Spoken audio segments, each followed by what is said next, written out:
Hey everybody, welcome back to our weekly podcast. My name is Patrick Tan, the General Counsel for ChainArgos. With me as usual every week, our Chief Data Scientist and CEO Jonathan Reiter. Thanks for tuning in. Thanks for watching the show. Thanks for tuning into the podcast. Always, we appreciate it. And this week we're going to talk about Bybit hack. Of course, we have to talk about the Bybit hack. It's a big thing, and that's really been making the news. We'll speak a little bit to Chainflip and the DPRK. And finally, we'll take a look at... I don't know what we're taking a look at. John's messing around with the screen, so I can't see what the last item is. So we'll talk about block state settlements, not block state settlements, blocks state settlements, settlements with various states, and we'll go through that as well and what that means. So before we begin, let's just jump straight into the Bybit hack. John's got some thoughts about that. I think everybody, FBI's come out to say that it was the DPRK who did it. Quite a few blockchain intelligence firms came out before that to say that it's the DPRK. Everybody's just screaming DPRK, DPRK, DPRK. I'm not saying it is. I'm not saying it's not. I'm just saying that, and I'm not saying I agree or disagree with the FBI. I'm just saying I don't know. Well, I mean, I think what's interesting is to look at what's happened and how the hack works and how it shows in practice how many of these security measures don't work. The stuff's not designed very well, and many of these are self-inflicted problems. Those are the what best you're kind. seeing of people at the moment trying to chase and trace money around, which is a problem that only exists because of insisting on using a broken design. In fact, there's a number of broken design issues here that are interesting in that it's not whoever did the hacking is clearly aware of these issues and understands how to exploit them in ways that can't be stopped, which is, well, I describe this to somebody else as, what you've set up is a race where the hacker gets to decide when the race starts, has a head start, and can prepare in advance. So you're going to lose. General Aladdin at his... yes, okay, it's reminiscent of the dictator in that sense. It's just not a good, right? We'll go through some detail now. So I think we're not going to give a detailed timeline of what the steps were in the hack, but just a little bit of a summary so that we can discuss in context here. The cold wallets for this exchange were managed using some Gnosis safe tools, some multi-sig, whatever, software tools, and that there is a centralized admin website interface that's used for generating signatures, and that thing was compromised. They will tell you that's not the only front end. You can interact with the contracts directly. We'll come to this in a second. That's true, but again, as is often the case, it's true, but not in a way that's useful. It's false in the way that are useful. It's true in a way that's not useful. And then some bad transactions were signed, whatever, and then money was transferred out and dispersed widely very quickly. So there's a couple of interesting things to say. The first is the way Gnosis is set up has a number of interesting features that were conscious design decisions that were not good from a security perspective. People think of multi-sigs, I think, like DAOs. So you think, I submit a signature, you submit a signature, they submit a signature, we hit the right number of signatures, and then things can like happen. a nuclear submarine. Well, yeah, I guess Crimson Tide is the classic, the two keys. That's not how this stuff works at all. You submit a single transaction that contains the multiple signatures. Anyone that's ever tried to take a look at exactly how these things function may have been confused, where they just see what look like relatively blind, complicated payload transaction submissions, and then stuff happens, and there's no multiple signatures, what look mechanically like separate signatures. The way most DAOs operate, each address votes, and then if there's sufficient votes, somebody can press a button that triggers an action. That's not how this thing works at all. You just generate the necessary signatures, submit them all at once, and that requires some air traffic control work. This is what I mean by it's true that you can write your own front end, but in practice, that's not really a thing that happens much. People generally rely on the centralized front end. That apparently their AWS got compromised, and some bad code was inserted to sign incorrect or malicious, incorrect. That's a that's a value judgment, but malicious, trying to take the money, malicious payloads that ended up taking the money. That you need to have such a complicated procedure that doesn't take advantage of the public consensus generating blockchain DAO stuff that exists already. It's done for a variety of reasons. UX probably is the number one. It's just cleaner to do it this way. And of course, it means you've got a single centralized point of failure, single point of failure for the signing. That's a classic problem that keeps happening. It is complicated if you designed these in such a way that everything was on chain and each of the actors was acting independently with the public, then it would be far harder to break into. You can have a 463 of 912 multisig if you want, but if the signatures are corralled all on a single computer, in some sense you've got a one of one. In some sense you've got your larger numbers, but there's a single point of failure there. Now, I think that leads us into the next step, which is the malicious code that was inserted is a wonderful example of the challenges of automating compliance. So they effectively redirected a proxy contract, but not by just using the API. So we've talked before about how there's many ways to have proxy contracts and do redirection and indirection in software development. And if you only want to attack one program once in one way, you don't even have to use the functions. You can just work out the right memory address and shove the data in there. Lo and behold, that works. That's, in some sense, the simplest possible way to affect redirecting an indirection scheme. It's a manifestation of the challenges of screening for these things in advance. The only way you could screen in advance is to run the transaction and see what happens. So you need to run one of these systems. These do exist in some contexts in more secure, less hackable things, where it will run the transaction fully in a simulator and check that nothing unexpected happened. All right, that would have caught this. In general, there's no way except running the code and seeing what happens to verify what's going to happen. For things like this, where it's a relatively simple set of changes, and if it takes longer than X period of time, it must be malicious, you can implement those kinds of controls. For more complicated dynamic trading arrangements, it's much harder. You can't, you need to wait for the other bots to respond to your activity. That's complicated. So that's hard, and it shows that you can write an interface that looks secure, but if somebody can just shove data into random locations based on the hard-coded addresses, they went around your API. For people who've got more of a software engineering background, this is very common. Oftentimes people will learn about public and private methods and, various methods in software for saying this data is only accessible inside, outside, whatever. And then you realize after a while that most languages have a package called unsafe that just lets you get around all those things because the data is just in the computer memory. You know where it is. You can just go retrieve it. Some versions of the system, some parts of the system will say this is hidden from you, but of course it's still there. You just tell the compiler effectively, ignore the built-in language protections and give me address 26. It just gives you address 26. All right, this is related to the confusion that stuff isn't secure, in the same way that Rust isn't. The memory guarantees and various other languages are only if you play by the rules, if you use the package that gets around the thing. Right? They're not hard limits. It's not physics here. All right. And then the third thing that happened is that the money was immediately dispersed to a huge number of addresses. We've talked about this many times. Blacklisting, requires that you can chase down all of the things and capture them. Here, we're not talking about blacklisting on chain. We're talking about blacklisting mostly at exchanges. Well, some of this was ETH, whatever, that can't be blacklisted. But, conceptually, it's the same, finding points at which to stop the flow of funds. If you give them a head start and let them prepare a large number of addresses, they're going to escape. All right, creating new addresses, public-private key pairs, requires some computational resources, but you can do it in advance. So you can disperse to a large number of places. Clearly, this was planned with at least some of that done in advance and an idea of what services to use put together in advance because, it's a pretty complicated thing to do. There you go. Presumably there's some ad hoc back and forth as services go offline and try to reject the deposits, but yeah, you can't catch things that way. You've created this problem by insisting on irreversible, instantaneous transfers. We know that isn't something you can automatically screen for in a permissionless system. So you're going to have to manually take action. Some things a couple weeks ago about Railgun blocking some things because in their 1 hour gap, they were able to add addresses to a blacklist. So here you got an hour to add hundreds of thousands of addresses, whatever the number is, to your blacklist. It's just not going to work. They're saying you gave me X number of minutes and I used Y number of addresses, and if Y is enough bigger than X, I'm getting through. And that's just a true statement, right?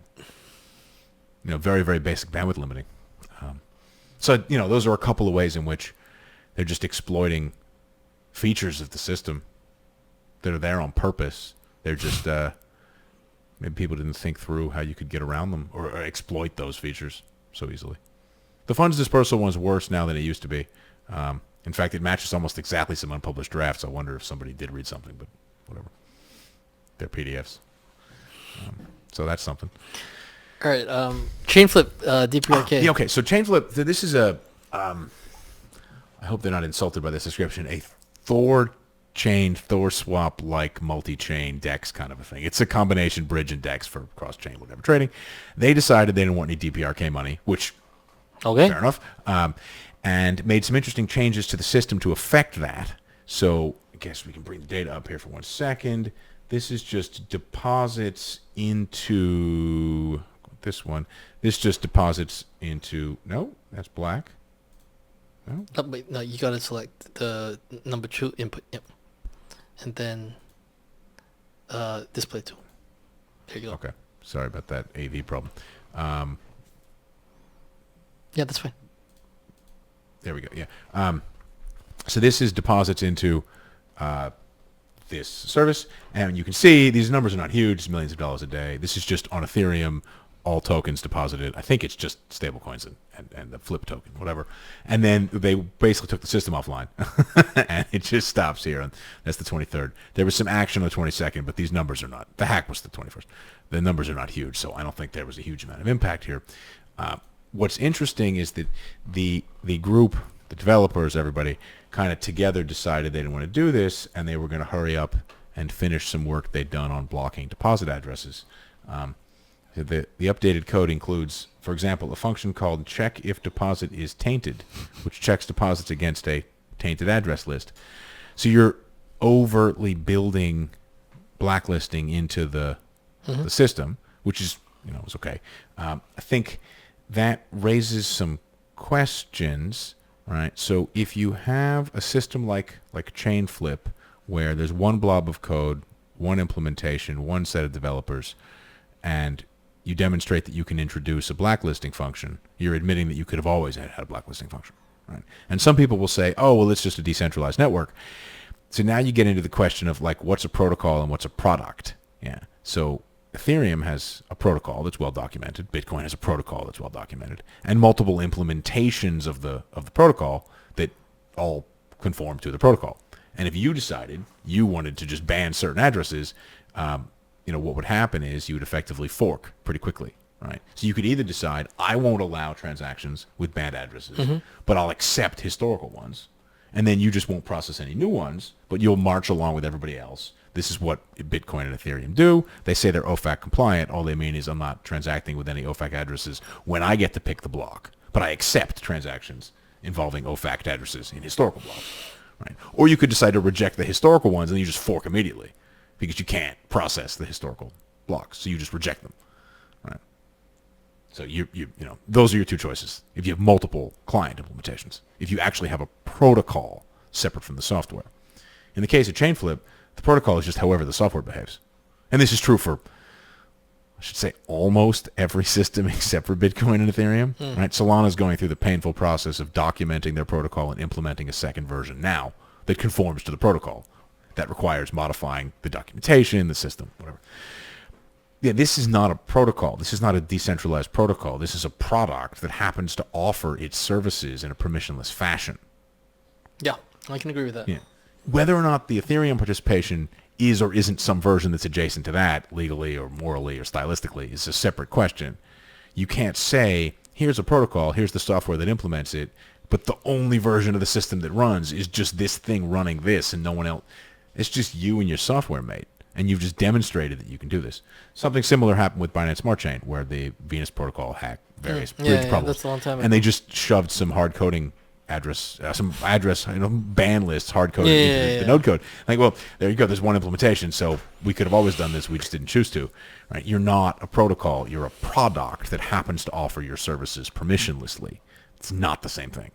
I'm not saying one group is guilty and one group is innocent. I'm just saying they're not identical.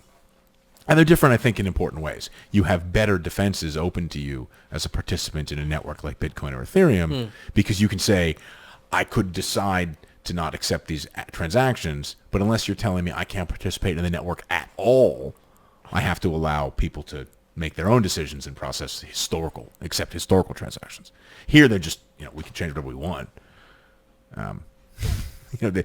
The function called check if deposit is tainted, and other similar functions like, is deposit blocked, whatever, that kind of thing. They make it clear what's happening.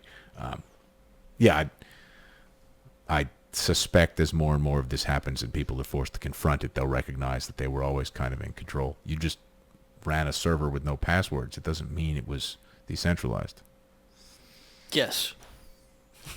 Right? Those are not the same thing, right? You could just run a pharmacy website that sells not just the over-the-counter drugs, but the behind-the-counter drugs. And that's not a permissionless system, and we're all good now. Right? That's not how this works. It'd be interesting if that's how this works, though. I think what's happening here isn't so different from that. Yeah, so different from that. I guess it'd be like a CVS that sold every single prescription medication, including the fun ones that people really seem to like. The ones behind and the ones that are much further behind the counter. Yeah. It's not the same, but your it's Oxys, your Vicodins and stuff like that, and like how they have those shops in Japan where you go there, you shop yourself, and then there's no cashier. You leave the money for the goods, and then you walk out. Well, that's interesting. I don't know if anyone's ever tried to do a self-service pharmacy. Obviously it's going to end. Yeah, it's definitely a bad idea in the U.S. But it's not really. Well, everywhere in the world has Japan some kind of doesn't limitations on get robbed. I mean, it's not a pharmacy. This isn't about theft. This is about taking the good drugs. Yeah, the good stuff, the fun ones. Actually, that's very similar, sort of legally, I think, and morally, to running a money transmission type service like one of these bridges that has some form of control over your funds that doesn't do any checking. It's kind of no different to not check IDs for a pharmacy than for this thing. Checking to see if you have a prescription. Whatever. That's worse. Checking for documentation. It doesn't. Or like a bar where everybody can help themselves their own drinks. No. But I mean the concept. You have to check the docs. Yeah. You have to check for the age in a bar, for the prescription in a pharmacy, and the whatever residence tax status or something for the bridge. But it's just docs is docs. I'm not sure that the age. Right. Anyway. Tell us a bit about Block.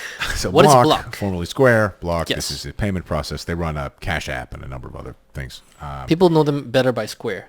Yeah. That's what they were called before. That was what they called before. A while. Yeah, they did. But most people remember Square. There were these little devices back in the day which you could connect to your phone, and if you're running a little cart selling stuff at the mall, and you didn't have the facilities to get a credit card machine thing, you just connect that to your phone, and then you could accept credit card payments. Yeah, it ran on iPad. You see them as even as you have them on iPads, iPhones, stuff like that. So that used to be it was like a little white square, and you just stick it into the phone. It was not a bad idea. And they run Cash App and some other, frankly, American domestic payment services. It's more for the U.S. I've never used it. I don't think serve any purpose in the rest of the world. So they settled with a couple dozen states in January for about $80 million in fines, and then some assorted administrative expenses to a few of the states that I assume are statutory requirements in those states. It's pretty funny. Everybody got like $1.6875 million or something like that, and then some random shrapnel to a few states in the end. But they did not settle with New York. Okay, and I think it's non-controversial to say that sort of New York State financial regulators are the largest at the state level in the country. New York has the most banking and the most whatever. That's the state you'd think would have the most capacity to bother you. And it's worth reading the document if you don't know much about American financial regulation to read the titles of the person signing on behalf of the various other states, because it varies widely. There's banking commissioners and financial services inspectors, whatever, and it just tells you a lot about how highly heterogeneous U.S. financial regulation is. Just reading the signature pages. It's a couple pages in a lot of states. Now, the Block had said in an SEC filing that they were having ongoing negotiations with the state of New York, and I believe they said the state had made a proposal they hadn't come to yet, and they said that they had accrued expenses for this, and they didn't think that it would be material to their financials. I will note parenthetically that they have like $1.5 billion in accrued expenses in the balance sheet. So that they say it's immaterial doesn't mean anything. I'm not saying it's $1 billion. I'm just saying that their line for accrued expenses, including this stuff, is huge. And so nothing is, they're not getting fined $1 billion for this, I'm sure. I'm not sure, I expect. Although OKX paid a $500 million fine. Yeah. was it this week, last week? Last week. They're not going to get fined like that, but it could be. Do not take that to mean it's a $600,000 fine. It could be a large number. They have a huge accrual in which to cover that sort of thing. The existing settlement, I'm just going to quote one line here. So this is the usual, don't admit or deny, but consent to the entry of the order. References certain anti-money laundering matters that have allegedly occurred over this and past examination cycles. The word allegedly is only there because they're not admitting they've done it. Clearly, they've been presented with evidence that they did it. Right? That's the way these things go. If they did it. No, I mean that's the way these. That's the go. title of the story. The document they consent to says allegedly, and everybody knows it means they did it. We don't know what the details are, and I have obviously no inside information about the New York State negotiations in this department. I wonder. Clearly, they're going to ask for more than the $1.7 million that was paid to every other state pro rata in this $88 million settlement. And I wonder if they're going to want to provide more specific information about what happened. Right. The settlements in New York have a history of including. Maybe they're just going for some kind of plea of guilt. You've seen more of that lately. OKX pled guilty, right, to some financial crimes, not just paid a fine. So I wonder if this is. Then the big difference there is that you can consent to one of these things and only the allegations get stated. But if you plead guilty, you have to go through some kind of allocution. You have to plead guilty to something and say what you did. Right? And I wonder if part of the issue is that, and that they want this to be more publicly documented, because we've now had years of crypto and other fintech payment providers consenting to the entry of orders and paying fines. Poloniex, after it got bought by Circle, settled in Ohio for they had billions, I think, of dollars in questionable payments and paid like a $200,000 fine, small fine. Like that, and there was no details of what happened there at all. Yeah. And at some point, this piles up to a point, I'm guessing here, but where similar to how you saw OKX pleading guilty, how they're gonna want these people to plead guilty to something, and that means they're going to have to agree the terms of a document in which they say what they did wrong, and they tell the court this is what we did. That's the big difference, and the reason that a lot of these settlements historically don't tell you quite what happened, right? Because you just consent to the entry of the order against the allegations. You plead guilty, the court says, tell us what you did. That's the procedure in the United States. Depends on different places. So I don't know. I would watch that one because it should be very interesting. As we're seeing, they do some Bitcoin payments, they do other payments. Synapse wasn't a crypto company. It was just a fintech payment thing that blew up badly, and clearly there will be court cases in various issues and testimony and allocutions there, and more coming, various bank things. The TD stuff, we don't have the details yet on either. There will be guilty pleas documents. So it's interesting. So we're not expecting a massive fine. I personally suspect they're looking for a bigger fine and actually some kind of admission of guilt and some on-the-record statement of what they were doing. But I don't know. We'll find out. I mean, they could pay it, right? They could pay him $50 million and still, I don't know.